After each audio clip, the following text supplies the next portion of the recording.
Draymond is not with the team. We saw a note that he is probably headed back to the team and maybe going to be working out in the facility. But Steve Kerr had the comment of, you know, we had our break from Draymond and he had his break from us, which doesn't sound like, you know, this is kumbaya right now, right?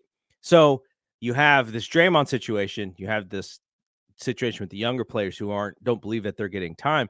Like, I think bringing Draymond back could create even more issues because he's such a demanding personality. But at the same time, I think he's got respect of that locker room, but that respect may be lessening, right? Because of all the things that have happened. So, including the Jordan Poole thing last year, which we always have to bring up because it is really a pivot point in the history of this franchise, or at least where they are right now.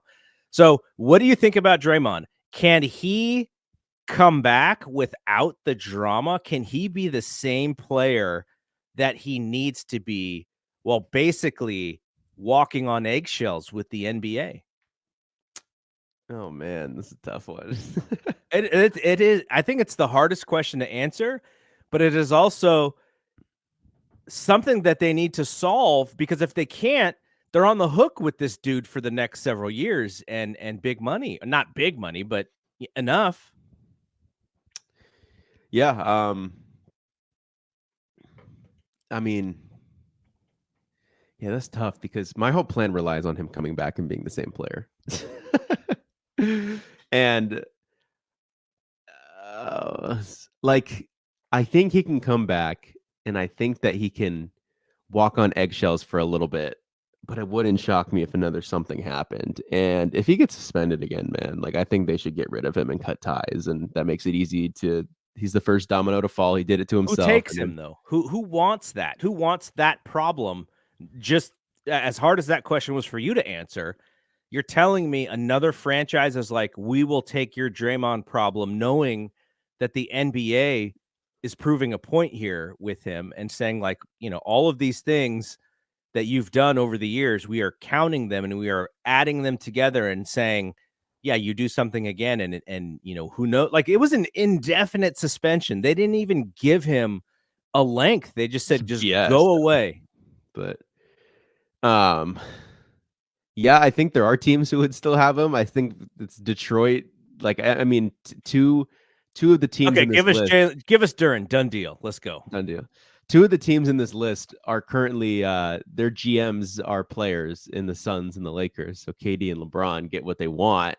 I think at least one of them would want Draymond. So I think it's still possible to potentially like move him, but I do get that it's like, why would we want him? He's not working out for you guys, and I don't know. It's a tough situation, and the guy is, oh man, the guy is so annoying. The guy's my favorite player, like of all time, I think, and I like legit like struggle to like him as a person. You don't know how he is in real life versus what he is on the court. I mean, if he was doing some of this stuff out in the streets, then it would be a different story. But we have a podcast to understand who he is in real life, and I don't like that guy. So, oh, do you still listen to this podcast? I don't, but I just hear clips of like, this is how real men are, and it pisses me off because the guy's an emotional freak. And yeah, I think he looks at everything as it pertains to the NBA court when he says stuff like that. Okay, so you're saying that it's still not the real Draymond. This is just the podcast version of Draymond. It's just it's on the court Draymond with the mic. Right. It is Draymond in all of his beliefs of what basketball is and what basketball should be for him to succeed in the NBA. That, like, if he really thought about, real men versus whatever, like, I'd never seen Draymond get in a fight in the court, right? Like, he's not someone who's like, wanting to box people. Who knows? I mean, I'm surprised someone hasn't tested him in that way yet because of how much he talks. But like that I think that is all his personality within the confines of the court. And he seems like he's a fun-loving guy. He likes to have a good time. Remember when they first did the NBA awards and he wore that shiny green shorts suit or whatever? Like, that's, to me, that's who he is like, he's preparing for his off the court life while he's playing. But so And it's I agree. besides the point. But like my whole not liking Draymond, that's totally besides the point. But yeah, it's a tough situation, and if he doesn't come back, at least what he was last season, then it's cooked. Like I think he had a pretty solid season last season. So I think that the problem that he's going to have is overthinking his emotions on the court, because if you dull the emotions, which is what makes him partially what makes him great, if you try to control those, maybe The emotions have been what's killed him though so far this season. the emotions over athleticism, I think, has what killed him, because he has to deal with, like, so I remember Nate Jones. I always like to bring up Nate Jones because he has some smart takes.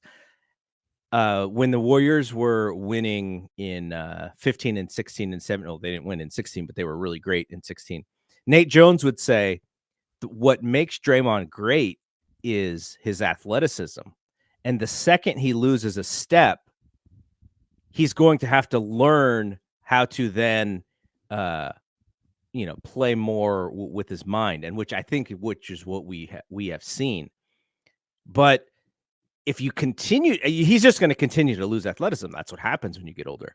And so, how does it become more of a mind thing for him, where he's able to figure out the game, but part of his mind is the emotion aspect of it. Is that's how he leads with his emotions. So if he loses that part of his game, can he be as good? And I don't know. I don't know how players utilize their emotions for good or for bad. I know how to do that as a human in real life, how you can use your emotions for both good and bad. But that is the concern. And can he channel those when how hard he plays, and his emotions is sometimes what carries him to be as good as he is. That is the part that I don't think anybody has an answer for, except for maybe him. And we haven't heard him talk about that, because if he does, then he has to talk about this loss of athleticism, which I'm sure he doesn't want to talk about. But it's also the same as Clay, right? Clay and Draymond, I feel, mentally and emotionally, are very similar. They just show it in different ways. Clay is way more chill, but you see the pouting and stuff on the sideline, which, when you are a multi millionaire, one of the top 100 basketball players of all time, and your coach has to remind you to stop pouting on the sideline, like, that's a thing. It's a little bit underreported because everybody loves Clay, but that's a problem. When you have to remind your mid-30s all-star, dude, just stop pouting. Like deal with this stuff. This is how the NBA works. Your dad was a champion.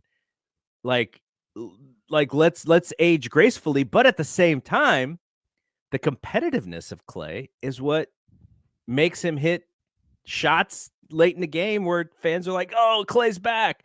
So it's a tough thing. It's a tough balance, and these athletes, we are not in their shoes, so we don't understand the pressure. The pressure has got to be crazy high. Draymond hasn't really had his Clay moment though, where Clay in the beginning of last year sucked, did the whole Devin Booker Suns 4 thing. Then in the beginning of this year, and really up until the whole year, has been I pretty think this underwhelming. is it. This is it, right? This is that moment. I get, yeah, just not playing is that moment, I guess. Well, but or the NBA telling Draymond, cut the shit out. That's his version of that. I think they're physically, like, Draymond's not injured, right? Usually, if you don't play, it's because you're benched for bad play or you're injured. None of that has happened to him, so he's got to be even way more frustrated that he's sort of being held back because of behavior. And so that's the line, and I imagine that is the source of the frustration. Okay, so your whole vision of who the Warriors could be is very reliant on Draymond coming back.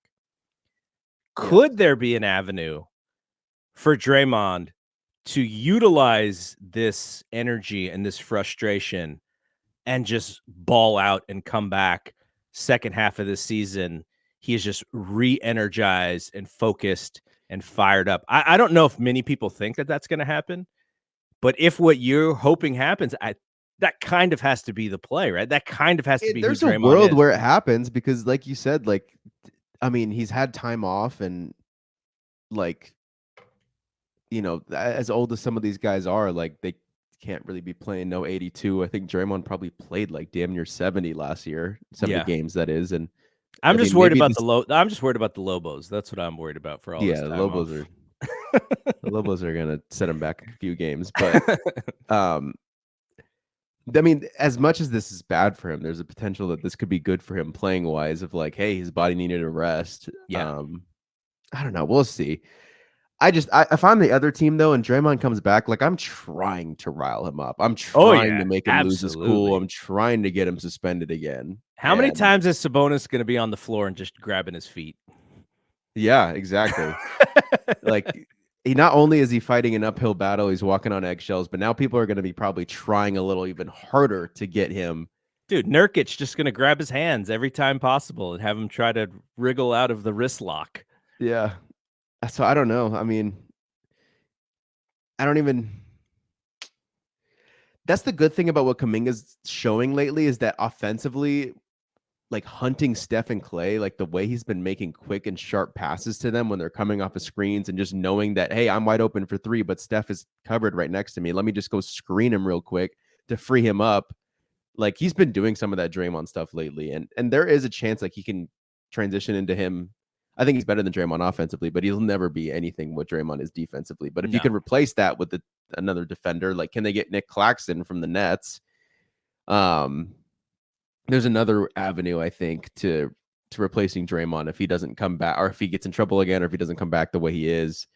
But if he doesn't come back the way he is, I don't know. Season's cooked. Like I don't really have much faith. Can I put a nice bow on this thing as we get out of here? Here Yeah. is the if you were writing this, like if you were writing fiction as a way for Draymond to come back to this team and ride off into the sunset and become a winning basketball player again.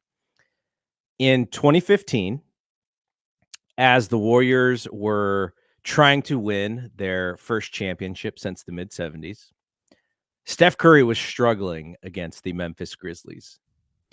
And Draymond took him out to dinner and was just like, bro, you're Steph Curry.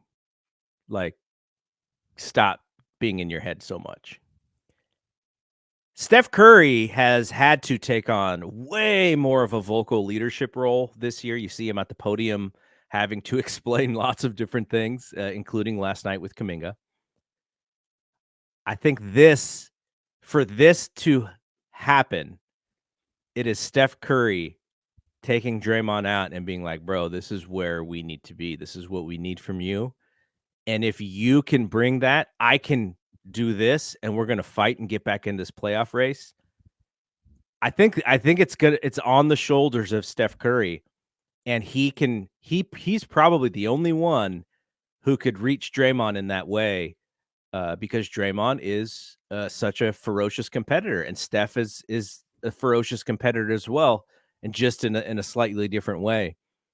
And I think that's Steph's got to be the Dre guy. He's got to be the person who gets Draymond to see the light, I guess, and like, hey, this is how we're gonna do it, and you and me, and we're still in this together, and we're gonna, I think this is the reverse of that Memphis thing from 2015 or whatever. So I think that's how we get this done. So Steph, pick out the restaurant, get some wine, get Draymond back in, and let's run this back and see if we can, get to where we were last year, 6th seed in the playoffs or whatever.